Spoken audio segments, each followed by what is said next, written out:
বাংলাদেশে যদি বলা হয় সবচেয়ে বড় আলেমকে, যারা বিভিন্ন রাষ্ট্র থেকে কোটি কোটি টাকা চাঁদা কালেকশন করে বন্যা দুর্গতদেরকে একটু সাহায্য করে, তাদের নাম বলা হয়, আমি না হয় নামটা নাই বললাম, বলবে এরাই পৃথিবীর সবচেয়ে বড় আলেম, বাংলাদেশের সবচেয়ে বড় আলেম, কারণ ওরা সমাজের সাথে মিশে গেছে। আমরা সমাজের সাথে মিশে যাই না। যদি কেউ মিশতে চাই সমাজের সাথে, আমাদেরকে অন্য কিছু ট্যাগ লাগিয়ে আমাদেরকে সেই আহলে সুন্নাহ ওয়াল জামাতের গণ্ডি থেকে কেউ কেউ খারিজ করে দেওয়ার চেষ্টা করছে। কথা বলুন ঠিক কিনা? তা আমাদের সুন্নাহ কোনটা, নবীর উসওয়া কোনটা, নবীর আদর্শ কোনটা? আমরা আলেম হয়েছি অথচ আমাদের ইনসাফ নাই, আমাদের ন্যায় পরায়ণতা নাই। ন্যায় পরায়ণতা নাই বললে চলে। কোথায় মানুষ ন্যায় পরায়ণতা শিখবে? আমি মসজিদের খতিব, আমি মাদ্রাসার পরিচালক, আমি আমার অধীনস্থদের সাথে ন্যায় পরায়ণতা করতে পারছি না, ইনসাফ করতে পারছি না, আমার কথায় কথায় জুলুম হচ্ছে, তার সাথে ভালো বিহেভ করতে পারছি না। অথচ আপনি দেখুন আল্লাহর কোরআনের দিকে আমরা যদি সার্চিং দেই, তাহলে আল্লাহর কোরআনের সার্চিং দিলে আমরা দেখতে পাবো আল্লাহ সুবহানাহু ওয়া তাআলা কিভাবে আহলে কিতাবদেরকে অ্যাড্রেসিং করেছেন। ইয়া আহলাল কিতাব, আহলে কিতাবদেরকে, ইহুদি খ্রিস্টানদেরকে কিভাবে সম্বোধন করেছেন, ইয়া কওম নূহ, হে নূহের জাতি। তারা কত অত্যাচার করেছে নূহ নবীর উপর, জুলুম করেছে, নির্যাতন করেছে। আমার আল্লাহ তাদেরকে নেগলেক্ট করেন নাই, আল্লাহ তাআলা তাদেরকে তিরস্কার করে বলেন নাই। কাফেরদেরকে বলেন ইয়া আহলা কুফার, অথবা বলেন ইয়া আইয়ুহান নাস, হে মানব জাতি, উযকুরু নি'মাতাল্লাহি আলাইকুম, হে বনি ইসরাইল। বনি ইসরাইল কত দুর্ধর্ষ জাতি ছিল। আজকে বনি ইসরাইলের যে ক্যারেক্টারিস্টিক গুলো ছিল, যে চরিত্রগুলো ছিল, বনি ইসরাইল ইহুদিরা, একজন ইহুদি প্রকৃত ইহুদি হতে চাইলে তার লাগবে মিথ্যা, লাগবে বাটপারি, লাগবে চিটারি, লাগবে জুলুম, নির্যাতন, নিপীড়ন। এই কাজগুলো যদি কোনো ইহুদির মধ্যে না থাকে, সে অরিজিনাল ইহুদি হইতে পারবে না। আজকে সেই ইহুদিদের গুণগুলো, ইহুদিদের খারাপ চরিত্রগুলো আমরা মুসলমানরা নিয়ে নিয়েছি, আর আমাদের ভালো গুণগুলো তারা নিচ্ছে। কথা বলেন, জোরে বলেন, আরো জোরে বলেন।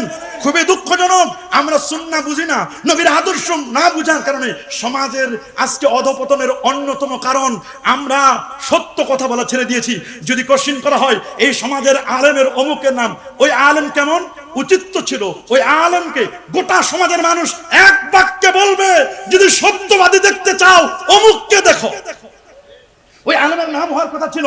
যদি সত্যবাদী দেখতে চাও, যদি ইনসাফগার, আদেল ব্যক্তি দেখতে চাও, ন্যায় পরায়ণতার মূর্ত প্রতীক দেখতে চাও, তাহলে তো উচিত ছিল উসমান গনি সালেহের নাম কি। কিন্তু যদি জিজ্ঞেস করেন উসমান গনি সালেহের নাম বলবে না। কথা বলেন, জোরে বলেন। কই আমরা কোথায় কেন বলা হচ্ছে না? কিন্তু আপনি দেখুন মক্কাতুল মুকাররমায় আমার নবী যখন ছিলেন, নবীর কাছে তখন ওহী আসে নাই।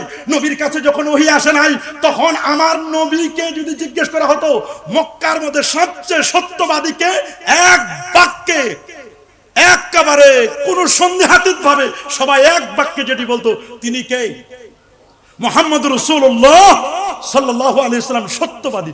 যদি বলা হয় আমানতদারকে, তাহলে এক বাক্যে বলতো তিনি মুহাম্মদ রাসূলুল্লাহ সাল্লাল্লাহু আলাইহি ওয়াসাল্লাম। ওয়ারাসাতুল আম্বিয়া হিসেবে আমাদের সমাজে আলেম, ওলামা, পীর, বুজুর্গ, আমাদের মধ্যে তো এই চরিত্রগুলো আসার দরকার ছিল।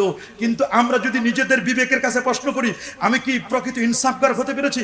আমি তো মসজিদের খাদেমদের প্রতি ইনসাফ করতে পারি না, আমি তো মাদ্রাসার 40 জন শিক্ষকের প্রতি ইনসাফ কায়েম করতে পারি না, আমি একজন বড় ইসলামী দলের নেতা, আমি তো কর্মীদের উপর ইনসাফ কায়েম করতে পারি না। আমি যদি রাষ্ট্রের দায়িত্ব দেওয়া হয়, এই রাষ্ট্র তো আমার কাছে আমানত নয়। কথা বলেন ঠিক কিনা? এক ভাই তো আমাকে বললো যে হুজুর আপনারা এত বক্তব্য দেন, তা আপনারা এই কথাটা বলতে পারেন না যে দেশি পৃথিবীর মধ্যে বিশেষ করে বাংলাদেশে ইসলামী হুকুমত কায়েম করব? আমি বললাম ভাই, বাংলাদেশে ইসলামী হুকুমত কায়েম করবে এটা খুব সহজ কথা। আর নাকিমউদ্দিন এই আয়াতগুলো তো আমরা পড়েছি, আমরা জানি, খুব সুন্দর কথা। কিন্তু নবীর সুন্নাহ কি? নবীর সুন্নাহ ছিল ইসলাহে কওম, ইসলাহে নফস, ইসলাহে কওম, ইসলাহে হুকুমত, ব্যক্তি সংশোধন, সমাজ সংশোধন, দেন রাষ্ট্র সংশোধন। ইসলাহে নফস, ইসলাহে কওম, ইসলাহে, মনে রাখবেন, ইসলাহে হুকুমত, ব্যক্তি সংশোধন, সমাজ সংশোধন। আমি যদি ভালো হই সমাজ ভালো হবে, আমি ভালো হলে সমাজ ভালো হবে। সমাজ থেকে যে চেয়ারম্যান হবে, মেম্বার হবে, যে কমিশনার হবে, সমাজ থেকে যে এমপি হবে, অফকোর্স তিনি ভালো হবে, আল্লাহ ওয়ালা হবেন, ঠিক কিনা? আমি তো ভালো না, আমার 3.5 হাত বডির মধ্যে তো ইসলাম কায়েম করতে পারি নাই।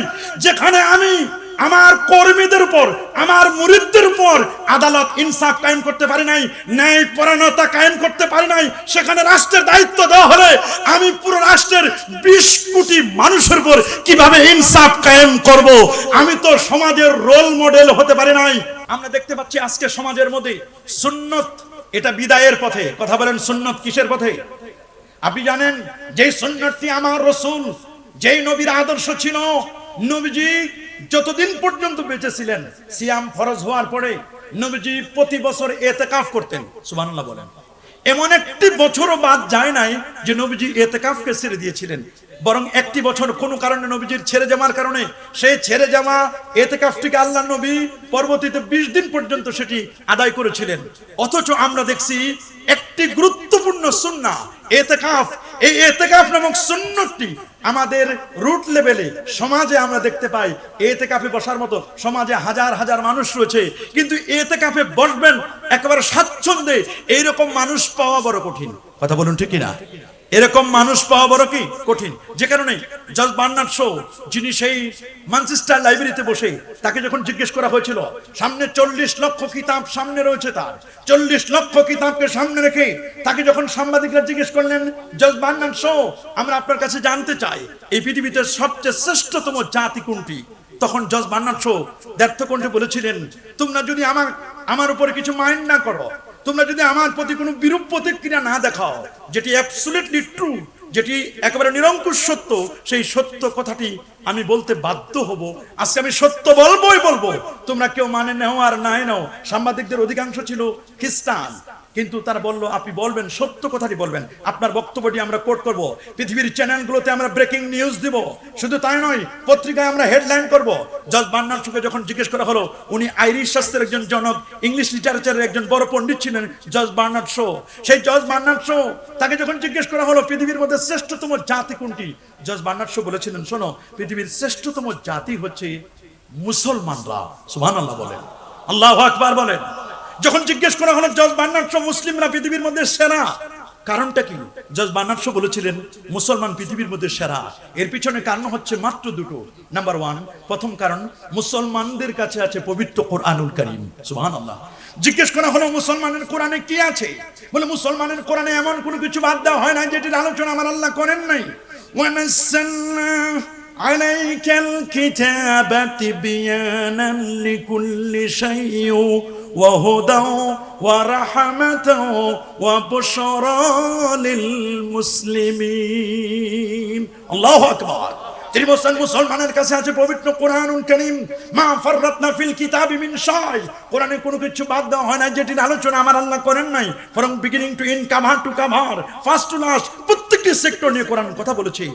কোরআন মাজিদ কথা বলেছে এমব্রোলজিস্টদের নিয়ে, কোরআন কথা বলেছে কসমোলজি নিয়ে, কোরআন কথা বলেছে সূর্য নিয়ে। ওয়াশ-শামসু ওয়া দুহাহা, সূর্য নামে একটি সূরা দিয়েছে, সূরাতুল কামার, ওয়াল কামারি ইযা তালাহা ওয়ান নাহারি ইযা জাল্লাহা। কোরআন কথা বলেছে তারকারাজি নিয়ে, ওয়ান নাজমি ইযা হাওয়া মা দাল্লা সাহিবুকুম ওয়া মা গাওয়া।